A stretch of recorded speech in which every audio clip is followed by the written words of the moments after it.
Welcome to Gold Gardening. Please subscribe. Thank you.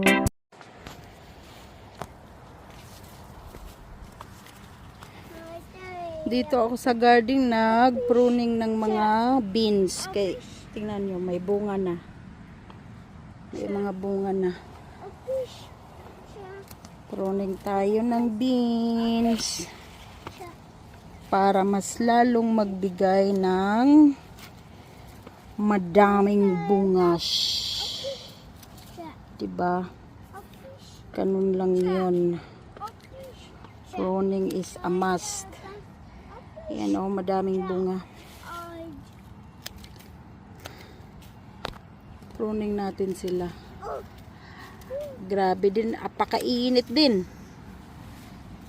Apakainit dito. Dami bunga o sa ilalim. Hindi makita yung iba kasi ang daming lago ng mga dahon nila. Ang taba ng mga dahon, buyag-buyag.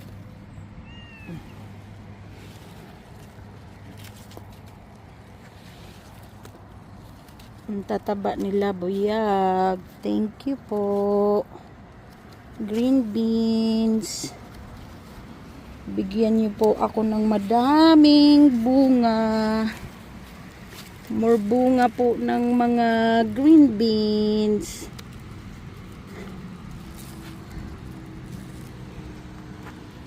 Tsaka daming bulak oh. Bigyan niyo po ako ng madaming bunga. Itong mga tanim, pag may mga tanim kayo, maganda ang tubo pag kinakantahan daw.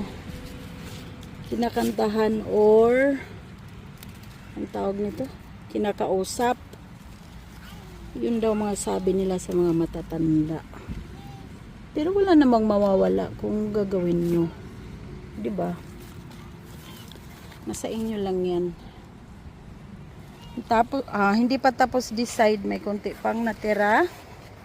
Pero this side, tapos na this side. Ayan, daming bunga. Daming bulaklak. Meron pa dito sa dulo. Dito, ipuprone ko pa din yan. Ayan oh. Dami bunga hanggang dito diyan, dami bunga diyan, kaya pruning talaga. Kainit din, grabe. Mga dahon yan, ito pwede to pang ano din, lagay nyo sa mga composting nyo, pwede to. Matutunaw yan at saka magiging lupa din yan at the end. So, ito lang muna yung video ko for today. Thank you for watching. Please don't forget to subscribe. Thank you. Bye-bye.